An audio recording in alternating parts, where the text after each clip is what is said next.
In this video, I'll show you how to use the AI task command. This command allows you to provide the AI with specific instructions to assist with a wide range of tasks. Whether you need help with a project, organizing your to-do list, or tackling other responsibilities, AI task is designed to make your workflow smoother and more efficient.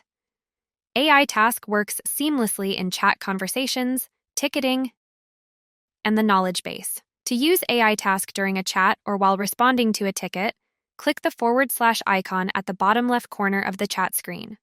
From there, select the AI commands icon, choose AI task from the list, type in your instructions, and press enter. The AI will execute your instructions and help you complete the task with ease.